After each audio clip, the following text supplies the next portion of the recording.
Hey guys, day 9 and 10 of 97 days Tyler Durden challenge பார்க்கலாமா? அதுக்கு முன்னாடி ஹைபிரிட் ட்ரைனிங் ரிலேட்டட் கண்டென்ட்ஸ் பார்க்கறதுக்கு மறக்காம ஃபாலோ பண்ணிக்கோங்க. இன்னைக்கு 1 scoop of whey protein and fish oil எடுத்துக்கிட்டேன். அப்படியே 5 கிலோமீட்டர்ஸ் ரன்னிங் போயிட்டு நம்ம அண்ணா வீட்ல போய் கொஞ்ச நேரம் சீசர் கூட விளையாடிட்டு இருந்தேன். அப்புறம் எங்க தாத்தா வீட்டுக்கு போற வழியில ரொம்ப நாள் கழிச்சு காளான் சாப்பிட்டேன். இன்னைக்கு எங்க தாத்தாவோட 80th பர்த்டே. அவர் எந்த அளவுக்கு ஃபிட்னா 8 இயர்ஸ் ஆனாலும் இப்ப கூட 15 பிளஸ் புஷ்அப் எடுப்பாரு. அண்ட் அப்படியே ஃபேமிலி கூட இருந்து டேவை எண்ட் பண்ணிக்கிட்டேன். Next day morning Thursday morning same 1 scoop of whey protein and fish oil எடுத்துட்டு ஆஃபீஸ் ஒர்க்கை ஸ்டார்ட் பண்ணிட்டேன்.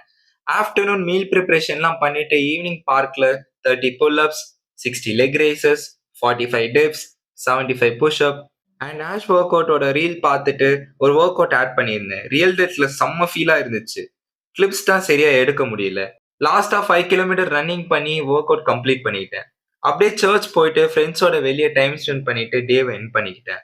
அண்ட் உங்களுக்கு இந்த ஹைபிரிட் ட்ரைனிங்கோட ஒர்க் அவுட் ஸ்பிளிட் வேணும்னா ஹைபிரிட்னு கமெண்ட் பண்ணுங்க, நானே உங்க டிஎம்க்கு சென்ட் பண்றேன்.